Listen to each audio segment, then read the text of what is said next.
Hey, everybody, and welcome to Voices of Recovery. Today's guest is Dr. Thomas Estis, and I'm your host, Gregory Greer.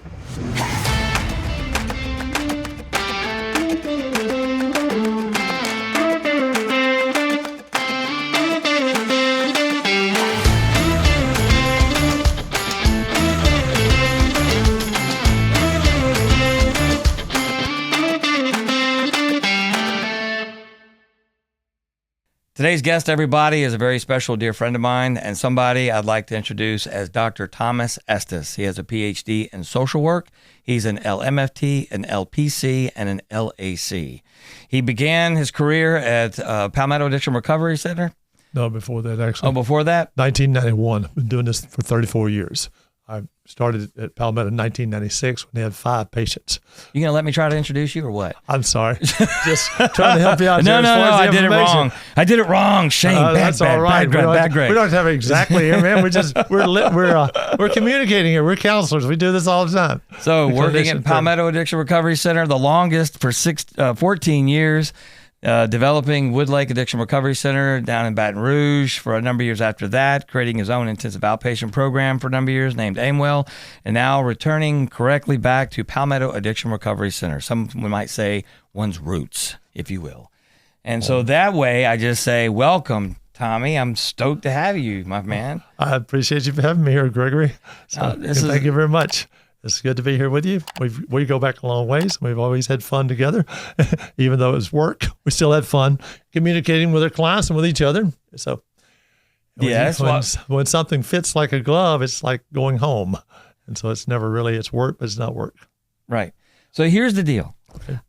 Voices of Recovery was created to sort of unite the professional recovery community.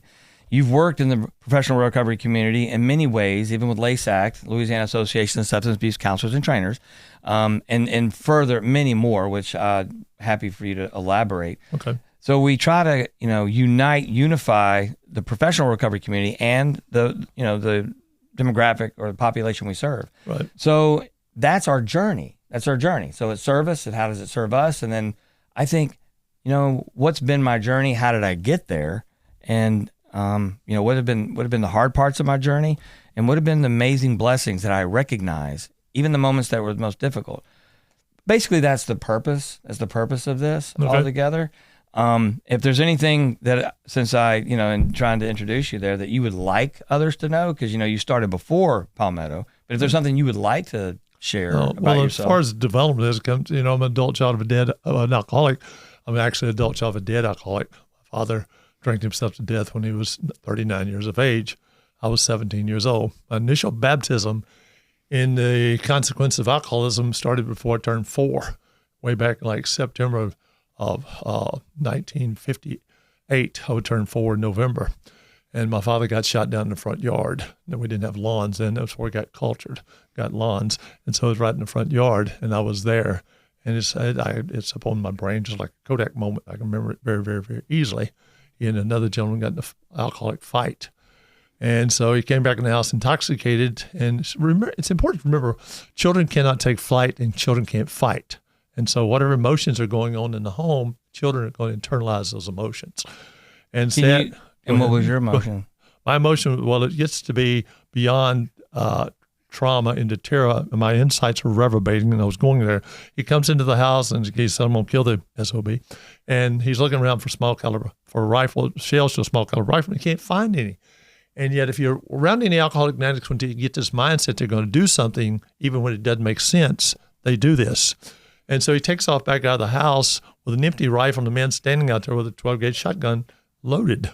And my mother turns around to that bed, and again, I'm stuck because I was born with tetralogy of Fallot. All 4 chambers of my heart were damaged at birth. I couldn't walk from here to just a few feet without being in breath. And so my mother turns around to that bed like she's going to make an altar to God, I guess, and she starts screaming. She hits her knees and starts praying, "Oh, God, save my husband. Oh, God, save my husband. Oh, God, save my husband." My insides are reverberating, and she's screaming. And we had the front door, and then we had a screen door. And we hear the front door slam, and then we hear the screen door slam, and then we hear a shotgun blast. And my mother goes from, "Oh, God, save my husband. Oh, God, he's killed my husband." And she's screaming. My insides are reverberating. And so it comes this moment when everything gets eerie silent, and one is waiting for the next shoe to fall. And suddenly the man opens the front door and says, I'm going to kill them all. And so he starts inside. And so my mother runs out the side door and puts me on her shoulder and runs out the side door and literally buries my face behind the beanstalks and tomato sticks. We lived in a very rural area of north central Louisiana. And basically there was houses in audible and visible distance from us. And the man is going through the house, and it looked like he was looking for us. And at some point in time, my mother must have heard neighbors. I can't tell you exactly. Like I said, I was 3 years old, I was almost 4. And at some point she says, she grabs me back up and she's going to make a run for it to the front of the house. And we come around the front of the house, and sure enough, there's neighbors circling my father. The man basically shot him in the legs, put his legs out from under him, and the blood is superseding the body. And my mother hands me off to a neighbor, and they start wrapping his legs with, and I can't tell whether muscle and the sinew and gravel rocks are beginning to end. And so this is my initial baptism. And so that neighbor takes me to my grandmother's house, and my father actually survives that shooting, even though they didn't know if he'd bleed to death before we got to the hospital. He stayed in the hospital a lengthy period of time. He comes back home, and he's literally got to scoot him across the floor and pick himself up with his arms like a gymnast until he could get back on his feet. That was, as I said, that was September 1958. And by Christmas Eve, 1959, guess what he's doing? Drinking. Who was he drinking with? I don't know, himself. The man who shot him. Oh, God. It was, The man who shot him. that was his brother. It was his younger brother. Oh, I didn't. And it was my uncle. And so it was a number of incidents of chaos and crazy through my childhood. And then October the 5th, 1972, I'm here in Monroe living off campus. I'm in school, and this voice inside me tells me to go back to my hometown. I go back to my hometown. They say, your dad's at the hospital. I get there, and they said they had to ship him to Alexandria because they couldn't do anything for him there. I get to Alexandria, and they tell me basically he's dying, and we can't do anything for him. If we could save him, he'd be a vegetable. But they've got the right surgeons in New Orleans, and what we're going to do now is transfer him to New Orleans. Now, this 17-year-old kid didn't know this is basically a death ride. The hospital will not be responsible for the death numbers on their statistics. So they put my dad in the back of an ambulance driver, and I jump up in there in the back of it, and I'm praying those codependent prayers. Oh, God, let his sins be upon me. Please save my dad. The ambulance driver never gets over 55 miles an hour all the way to New Orleans. And then we get to New Orleans, and he gets lost. Can you believe this? I'm sure the guy has been to New Orleans before. He makes these transportation all the time. We get there, and we drive around for an hour, and I'm praying, oh, God. And we didn't have cell phones back then, but we had those phones that they have on the dashboards where you communicate. He never picks it up. And so as we finally, an hour driving around in New Orleans, we finally pull in the driveway of the hospital. And at the same time we're driving into the hospital, Dad runs out of oxygen, and I get to hear him suck his last breath. At 17 years of age. And so consequently, I had the emotional and mental and front row seat to how bad alcoholism addiction could be. It ruined the family. My mom and dad divorced a year before that. Dad drank himself and died. And so consequently, that was the initial baptism. Now, I started off with some other ideologies before I got to this. It fit like a glove once I got there, but I actually started off managing a jewelry store, and then they flew me down to Houston to learn how to be supervisor over a number of stores. And then I came back, and I went to work with a gentleman. He was 26 and I was 25, and we did $900,000 in revenue in the first year. His father-in-law had bankrolled the business, and we did quite well. But of course, there was some. I like this guy, so I don't want to say anymore. He had some character flaws or personal challenges, and I could see the handwriting on the wall. And I went back to school. And when I went back to school, undergraduate sociology with a minor in religion. I also was a licensed minister for a number of years, and religion is very important to me. Well, my relationship with Jesus Christ, the Bible is very important. Religion's a great word. The Latin word is legere. It's the glue. We all have a religion. M. Scott Peck in his book, The Road Less Traveled, talked about the religion be a roadmap. Everyone has a roadmap. And so at the end of the degree and not going further into the ministry, ULM at the time had a master's degree in substance abuse counseling. And I signed up for it, and it fit like a glove because I basically come home. The personal experiences from home, and then I had the knowledge base there. And from there, I got a master's degree in marriage and family therapy with a minor I'm a substance abuse with a minor in marriage and family therapy. I went on to become national certified counselor, as you just mentioned, licensed mental health counselor, licensed marriage and family therapy. I also supervise people. I got the S behind me on those, and also licensed addiction counselor. And so it was, again, this is home. It's home. Fits It's like home. a glove. It's home. So let me ask a question. Okay. So, first of all, you talk incredibly fast. I am sorry about that. That's my brain's trying to stay up with my mouth, and my mouth's trying to stay up with my brain. That's okay. I'm just sharing that for the. Everybody tells me that. I'm from New York City. I'm just kidding. So something that that I heard the first time you did a family presentation Right. was that parents who lose their children to alcohol and drugs, they grieve their past because they always wondered what they could have done differently. Children who lose their parents to alcohol and drugs grieve their future because they believe that's their destination. Now, my question to you is, you just said that I saw the handwriting on the wall. Was there any time that you grieved your future, wondering, oh, I'm going to be the same thing as Dad? That's a great question.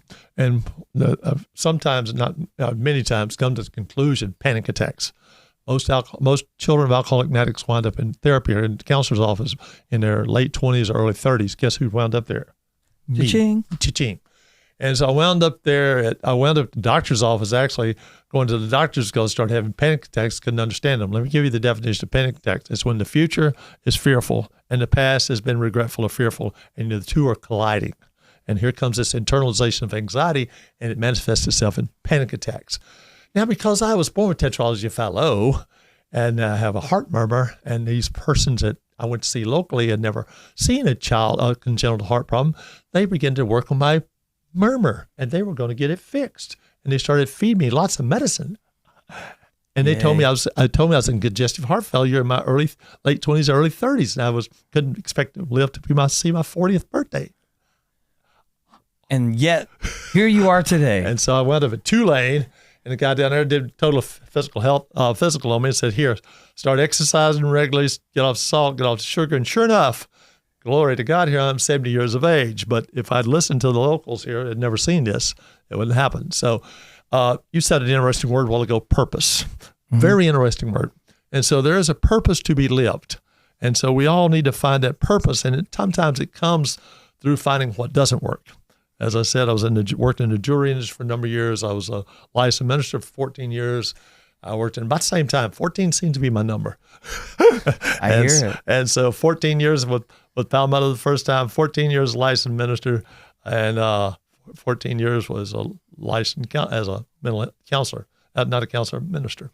And so consequently, we find our purpose finding sometimes what doesn't fit. And in order to find your purpose, there's got to be a person to be developed. And all of us need to take that journey. So you're out there listening to this video, there's a purpose and there's a person to be developed. And sometimes we learn what we need to do by learning what doesn't fit. And then, of course, there's a price to be paid. As I said, I went back to school, the undergraduate, the graduate, and then later I went on and got a PhD. And so there's this price to be paid, but there's a prize to be experienced if you pay the price. And so in the context of that, we have to set up priorities. We have to prioritize our life. Many people won't do that, unfortunately. But in the context of that, of course, there's principles. The 12-step principles will work for people whether from an alcoholic home, or adult children of alcoholics, or non. And so apply the principles of one's life: purpose, price, prize, priorities, and principles. And if we do those things, and then, of course, is growth. And all of us have this power will to life as our 6 interrelated components of our personality. We're a spiritual being, a mental being, emotional being, social being, physical being, and volition is willpower and choices. And all these fit together.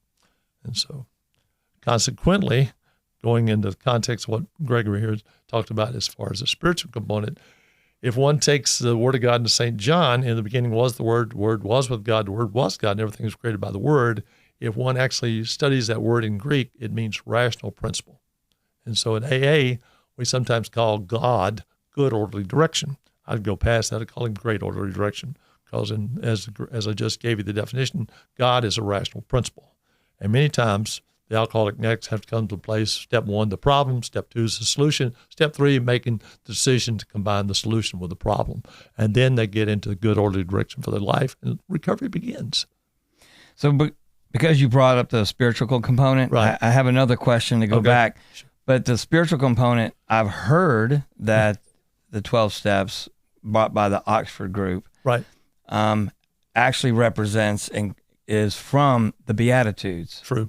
So did you want to speak to that? The first one, of course, is blessed are the poor in spirit, for theirs is the kingdom of heaven. So that's great point, Gregory. The word blessed has two meanings. One is how happy, and the other one means at one with God. And so the Beatitudes are actually our place of connection with God. The first four deals with receptivity. The last four deal with us responding to others. The word spirituality is receive, respond, receive, respond. Every organ in the body is designed this way. And if we don't do that, we die. And so even Beatitudes is giving us a pathway for life. And so blessed are the meek, which means moldable. Blessed are those that hunger and thirst after righteousness. So where is your appetite? Blessed are those who mourn. Are you broken? If those are the receptive points, again, I make the point here, how happy are one with God. There's a difference between happiness and fun. Happiness is a result of investing one's life. Fun's a form of avoidance. And most time alcoholic addicts are trying to have fun without investing. Now, if we sow spiritually, if we sow destruction, we're going to reap back misery on ourselves. And any alcoholic addict in his or her addiction can testify to that. True or false? And so there's three other points really important here if you want to make those points. Is morals, motive, and meaning. And so consequently, we need to check our morals, to check our motivation, to check our meaning in life. If we lose our morals, we typically lose our motivation and we lose our meaning. If you study the word enthusiasm, of course, the root word of that's entheos. And so typically myself, me and I, when I'm not very enthusiastic about life, I usually check my spiritual life because it's the basic of the words, enthusiasm, entheos. So I check my spiritual life because what I heard from me in my own interaction, I'll say interaction because that's part of communication, which is receiving and thus giving, right, returning back. So I like to use the word connection. Okay. So to me, it's relationships. It's all about connection. And then you brought up saying that you felt at home when you found your space in the right, counseling arena because you were back to chaos. I was back to chaos in the context in a different state. I can now, I got an 8-step program I've dealt with veterans coming back with PTSD. I've dealt with individuals with PTSD. And we got to move from the place where we moved from trauma, looking at it emotionally, that we can actually look at it cognitively. And because there's a formula there in recovery, E over I equals relapse. Emotion over intellect equals relapse. Intellect over emotions equals recovery. 45 degrees northeast over the ear here is called the limbic system of the brain. It's memory and also feelings or emotions. Now, alcoholic addicts, a real paradox. They say they're trying to repress and stuff their feelings, but actually that's the part of the brain they're living out in their addiction. In the front of our brain, here's a prefrontal cortex, decision-making, judgment, impulse control, and what's the other one? Decision-making, judgment, conscious of right and wrong, and impulse control. And so, therefore, this is also the psychic of the soul. Jesus Christ said the kingdom of God is within you. Hello. So consequently, it's discovering oneself. What happens here, of course, the alcoholic addict, they bypass this, like that drink, that drug, that sex, that gambling sure would feel good, and they keep bypassing the prefrontal cortex of the soul. So they basically, as the Word of God talks about, searing over one's spirit. They destroy that part of their brain, and they're living out of the limbic. And recovery is about getting this part of the brain back, and that being over that. Same thing for what I just talked about in regards to trauma. People talk about being traumatized and living in trauma, but if one deals with it in a way, that's what I've visited and revisited, and I invite other people to revisit it, is at some point we can talk about it cognitively, and it doesn't have the power it does. I can bring up what I just gave to you, just like, as I said, for quotation, Kodak moment. I can still see it. I can still have the feelings, but it doesn't control my life. When it first happened as a child, I was at the age that the supersonic sound barrier was being broken by the planes. If they would fly over and the boom would happen, I'd start running and screaming because I was still in the trauma. That's right. Trauma response. Yes. And so my mother would have to run, grab me because I got out of a heart attack. As bad damage to my heart was in birth. That didn't get corrected until I was 8.5 years old. Anyway. But the trauma response is important. So I say humorously, coming back to the chaos, but we're addressing it, or we're now engaging it differently because the trauma no longer holds you. However, there is a context of connecting with those in the group that serve you as you serve them. So I'm wondering what the connection is like for you. So let's say, and I can only think of Palmetto, for example. You said you started in 96. No, it started actually 3 years before that. 1993 was, again, they only had 5 patients by 1996 when I came on board. Well, okay. Besides the logistics of it, looking at your experience with it and being in the environment of a group, and then the receiving and then the giving, that context in the group of not letting the trauma like what they call countertransference. Right. But in the moment, I'm experiencing that, and so this is part of your being at home, and it serves you in a capacity. Can you explain or describe how that serves you? Okay, licensed marriage and family therapist, and from that point of angle, and it's a system. Everything is systemic. Yeah. Okay. Right. And so, and the first word in the 12-step program is we. The first word in the disciples' prayers are. The first word in the 12 traditions is our. And so, typically, in a systemic approach in counseling, one endeavors to get in the box or get in the system with the person. That doesn't mean you get enmeshed and all that, but you intend to understand where they're coming from by the system that they have living in. And so it's not only about the person sitting there, it's also the family dynamics, the family of origin as well as the family of procreation. And so therefore, utilizing my childhood, but applying all this education, because if all I did was apply my childhood, I would be an I. And that would be an insult to the clients I'm serving. If I go there, I, baloney. I'm not the epitome of counseling. I'm not the epitome of recovery. And so what we do is borrow from our experiences. We combine that with the knowledge of the education, and then we step into the system with them. And from that point of reference, then we can be observing the chaos, but we're really not part of the chaos, but we can understand it from that context. Does that make sense to you? Because in the we're connecting, we have empathy. The word empathy is, of course, being present with somebody and trying to understand from what the shoes are walking in. And so being empathetic and present is a level of connected, but it's a connected from the cognitive, not let the emotions dictate one. No, I'm the same. My brain just doesn't work as quickly as yours. To be present in the group, yes, because I'm a certified group psychotherapist with AGPA, which I have with a passion, and to be present with the group means the entire system. Right. To be aware with all the dynamics, the subgroups that are occurring, and what are the references or the transferences that are occurring in the moment, and how to, say, strategically be in place in the emotional component of that, and then how it's going to be served so that we can now navigate and, I guess, what's the word I'm looking for? Not navigate, but direct this process to have an outcome where insight is provided emotionally with the individuals, what begins the processing. And then if there's outcomes of understanding and aware, they can internalize that, they can create a new narrative with another perception, so they're not holding on to the trauma. Because your trauma, at some point in time, I'm not saying you compartmentalize it, because that's for you to say, that it no longer holds you hostage, because I'm not having the trauma response any longer. There was a healing process, that there wasn't a trauma response that redirected you where it would distract you from being in the moment. Okay. There's a number of questions that you just posed and what Correct. You just said. Thank you. Okay. I learned what not to do in my alcoholic home. My last drunk was March of 1975. I got married at 19 years young. My bride was 18 years of age. And I knew. She's a nice little cradle Baptist. I mean, she was born in that faith. We didn't go to church. My dad took to church twice, and one of those was a funeral when I was a child growing up. But my mother gave me a wonderful book, just childhood Bible book stories. And because the tetralogy of Philo, I had some probably mystical moments in my childhood. I lay in bed praying because I wanted to be healed. I wanted to live because I had the death sentence hanging on me at 12 years old. And so consequently, whether the movie Exodus scared the living daylights out of me, because as a child, I'd lay there, and to this day, I can't differentiate to you, to be honest with you, whether it was my emotions, my childhood imagination, or God was gently rocking me to sleep. And I would have dreams of riding a bicycle as a teenager. That would be an impossibility. I was going to be dead by the time I was a teenager. I actually had a dream of being married to a petite woman. My wife was a redhead, blue eyes, slightly less than 5'4". I also had a dream of three people standing in front of a compact car. And we're talking way back there before 1963. There weren't really compact cars there. And it was this two boys and this dark-haired girl standing between them in this light-complected car behind them. Guess what?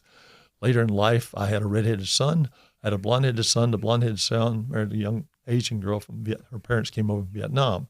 And I also bought a Mazda 626 light complected color. And so there was mystical moments. In those dreams, I'd feel so free. and I'd wake up still trapped in my body. But that would be like 1962 and 1963. Guess what? I got to be rolled into Ochsner's, and John Ochsner put my parents out of the room, and he said he was going to operate on me. He said, you got a 50-50 chance of living off the operating table. He was 2 years out of residency. He was 32 years old. And, of course, the surgery was a success. And so it was those moments that contribute to me individually. And let me use the word individual for the sake of this conversation. The word individual, the underlying root word is undivided. If I'm connected to God, if I'm connected to myself, I'm connected to others in meaningful and purposeful ways, I have individuality. If I'm not connected to God, if I'm not connected to me, if I'm not connected to others in meaningful and purposeful ways, I'm a fragmented self. And therefore, I'm trying to pretend how well I'm doing while I'm dying on the inside. March of 1975, what I just gave you, my 18-year-old bride and I and my little infant son was living in a 10 by 50-foot trailer, and I knew the monster had me. You know what I'm talking about, Gregor. Yes. Thank you very much. And so I brought a six-pack in with me, and I went back to the back bedroom there and got down on my knees. This is a detox plan. I don't share this one. I've never shared this one. And so anyway, I got down on my knees and began to force feed myself that Bible because I believe with all my heart, if I got enough of God within me, I could take away the desire to drink. And so I drank that six-pack while reading the Bible the first night. Second night, I drank 5, next night 4, next night 3, next night 2, next night 1. Next day was 0. March 1975. I'll tell any alcoholic addict it takes at least 30 days typically to take away the desire to drink or drug. I was praying, oh God, just take away the desire to drink or drug. And after 30 days, guess what? You get to work on your personality. You get to start working on you. As I said, there is a purpose, there is a person to be developed. There's a price and there's a prize, and you get the blessed gift of beginning to get to work on oneself, and your life will evolve into beyond your own dreams. And so I have always been a fan of the Bible, and whether, regardless of, I love church, I attend church, but individually, I think individual worship needs to supersede the corporate worship, because corporate worship is secondhand worship. And when you get along with God and have your individual relationship with God, and through the Word of God, the Bible, that's my point of reference.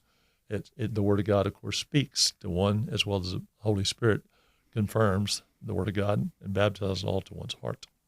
Maybe did I answer your question or your statements?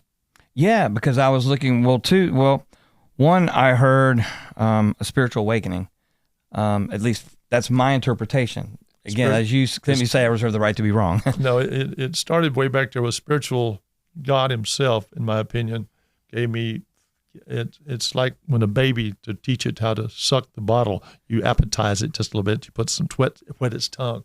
I perceive God himself gave me those images to wet my tongue, and then I had my mother bought that book for me, and I read it, and because that was a whetting of the tongue for an appetite. And then after that, of course, as a young adult, started happening the spiritual awakening and then the spiritual transformation. Yes.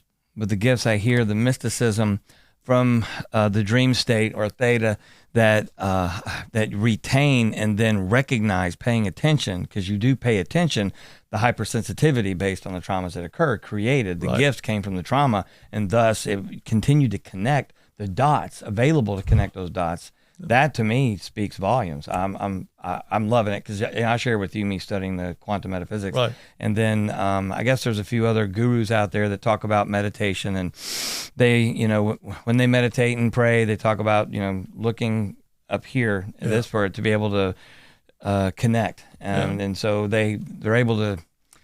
Some talk about having visions, etc. If they're meditating well enough to the theta state, and whether they give it or not, I don't know. Each person is their individual, and that's where they connect with God or source or however they want to call it. But still, what I heard you say was having a spiritual awakening that's not motivated, inspired. There was confirmation, yes, it gave inspiration. One thing I left out was very important. Guess what I got on my 9th birthday after having that surgery? A red bicycle. God confirmed the dreams even in my young age. Yeah, because you're saying the chance to ride a bicycle. My father, I know he was an alcoholic and drank, but he had his good points too. He told me he was going to get a truck part. He said, come go with me. And we went and got a red bicycle. And so, therefore, I got the bicycle in my childhood. I got the redheaded petite woman in my adulthood. I got 3 children, and I got the car. some guy was checking the list, right down the letter to the T. And so, yes, I owe everything to Jesus Christ. Oh, I connect with that. Yeah. All right. Thank you. And so, anyway, God is a great dream maker. I'll tell anybody that. If you want dreams, go with God. God's dreams can supersede your dreams. That oldest son of mine has 2 private planes that we get to fly around the country in. And so, God, we were 19 and 18 when we became parents. Who would have known that things would have turned out that way? I had a high school diploma. She just graduated, got a high school. She had a high school diploma, and who would have known our life turned out? She's a postdoc PhD, and she actually presented in Washington. Her research got turned into a textbook, and so therefore we've had a really, really, really great, blessed life. And so all the dots connected, as you talked about connecting. Mm-hmm. I think God is a great dream maker, and God connects the dots.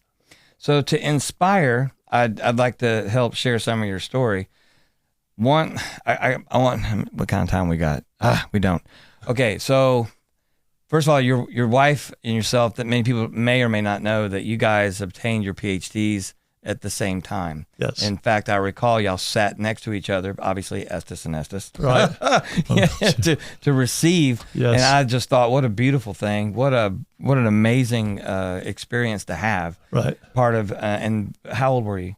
At that point in time, I didn't go back to school till, let's see, what did I get? Got that in 2008. And so I was born in 1954, so that made me, I'm trying to 54 years old. So I was practiced as a clinician therapist, trying to make up for all the education so I could pay, get back on my feet financially. And I went to school after that. So I was 54 years old and she was 53. Well, I was just recalling because I was receiving my master's degree at that time. Yeah, and I was like, hey, I'm getting a master's. He's like, I'm sorry, I'm busy getting a PhD. I'm such a nice guy. No, I thought it was hilarious. I'm so selfless. I thought it was great. I was like, God, no, that was amazing. And the reason I'm saying it's inspiring is because so many people who feel lost about what they can do with their life. And it's like, wait, it's never too late. Oh, no. Because I didn't get my master's till I was near 40. PhD in 50s. And so as far as people wanting to seek education, people can continue to grow and evolve. So what we didn't talk about maybe this time, maybe share one more blessing then right quick. Oh, please. Okay, I flunked out of college. I had it all paid for at 17 years old. I royally drank myself out the door. And then I got to go back at 32 years old to step back on campus. Guess what? I got the money back. And then I went to the master's degree. It got paid for. I showed up with a check for my first semester PhD, and guess what? They told me it was taken care of. And so it's just amazing. That's why I said God is a great dream maker. And that it is a beautiful journey. It's great. No, thank you. You're welcome. No, I'm glad you did share that. Yeah. I think that's important. Again, testimony to let somebody know. No mistake has to be fatal or final. Amen. Never. And inspiration, hope together, link, connect. So, so with the time that we have left, because we do have a little bit of time left, is because I'm interested, maybe in a future episode, if you're willing to come back, talking about the time we spent at Palmetto Addiction Recovery Center, and I say we because I was a patient there twice. Yay! Yeah. Well, I got to be a patient. I could be differently in a negative way, but I got to positively.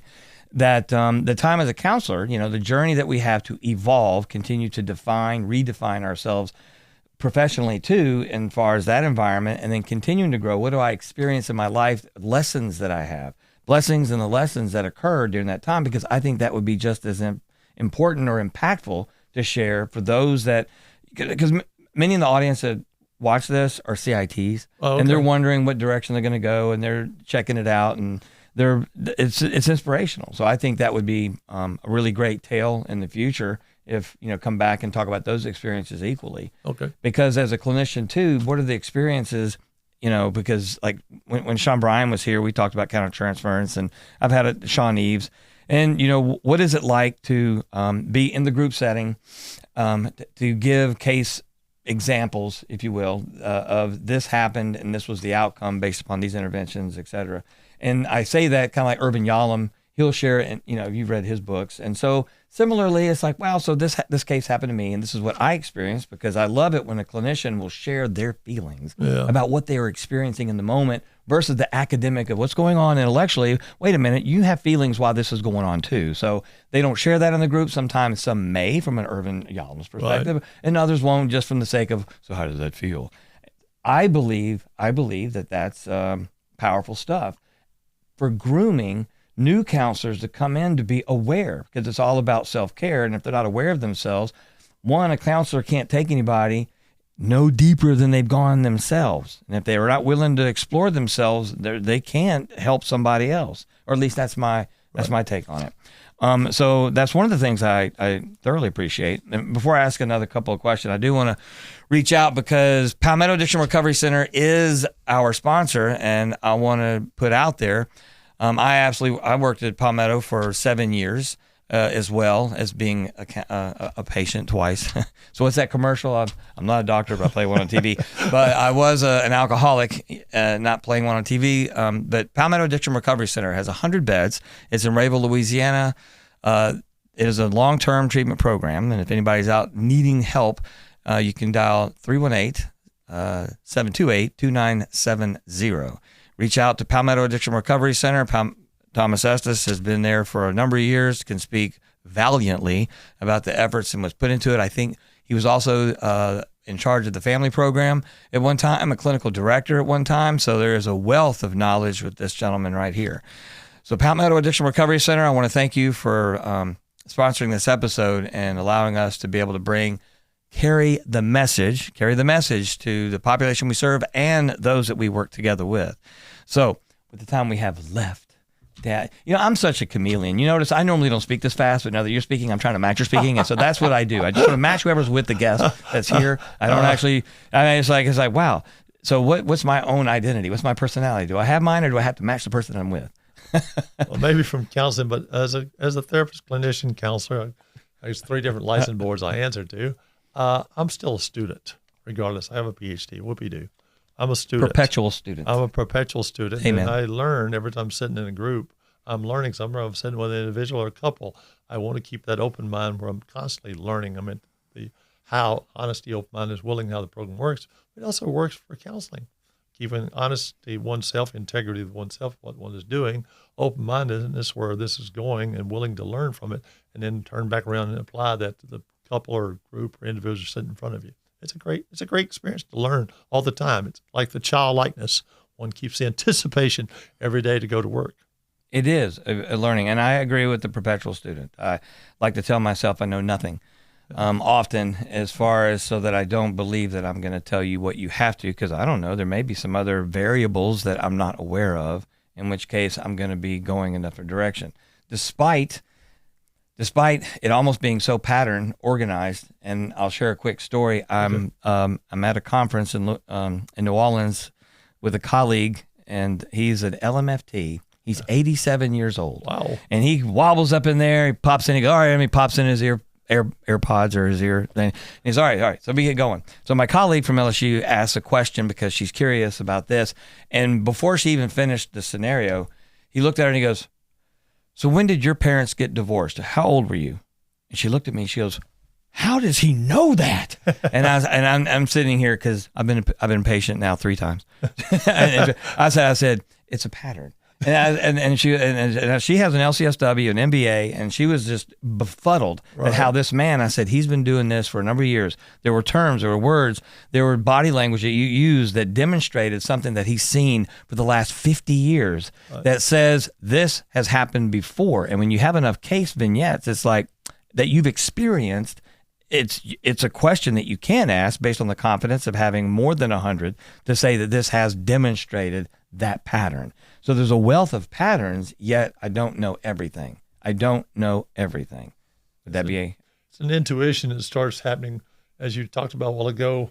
There's experiences that one has, and now the experiences, of course, is a combination of knowledge, and comes from knowledge, comes understanding, and then comes wisdom. I was actually in a group with a number of professionals, and we were sitting there, and this young lady was talking, and God, intuition spoke to my heart. And I asked the question, which I sometimes regret I asked, but I asked her, when was she molested?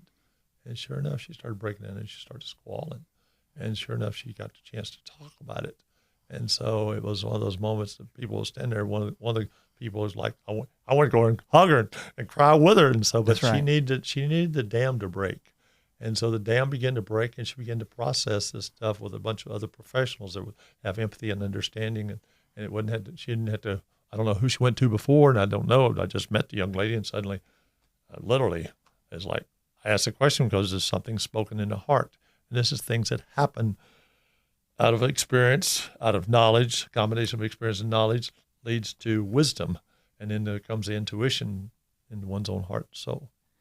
I like the word intuition because when we connect, we can feel that. And you use the word empathy, and I'm really well aware that we can emotionally connect to whatever is occurring in that moment. Right. Once we've experienced and engaged that more times. So anyway, that's why it makes counseling interesting every day. And statistics show that chemically dependent people do best in groups, and as Gregory was talking about the dynamics in the group, there's feedback from each and one another, and each other begins to connect in that group, and the group actually has a strength and a power that starts growing, and then the insight starts growing, and the knowledge starts growing, and the understanding starts growing, and they start having aha moments. That's what makes counseling, I call it fun, but it's actually, I guess we call it reward or happiness, because we've invested, and now we're getting the reward back. I agree, and I feel it equally. Yeah. Equally. So I want to thank you again because I'm looking at the time, and this has been amazing. Okay. When I say fun, it is fun for me because I've known you for 23 years. Right. Met you as a patient, Yes. and then twice. I appreciate you. And then being able to connect with you as one, you were my first mentor, and then as a colleague, and I feel blessed to be able to call you friend. Same And here. so It's a blessing. Thank you. It's an amazing Next time journey. I should dress a little more professional. If I'd have known, dude, I came in my shorts, we'd have Bahamaed this, right? It's like, I didn't know it was a video. It's like radio. We're just going to cut up over here. They can't see us. My man, I'm so grateful. Thank you, Tommy. Appreciate you. Thank you very much. I just want to say once again, thank you to Palmetto Addiction Recovery Center. For Voices of Recovery, I'm Gregory Greer. Look forward to the next episode. Thanks, Dr. Thomas Estis. With that, I end with Namaste.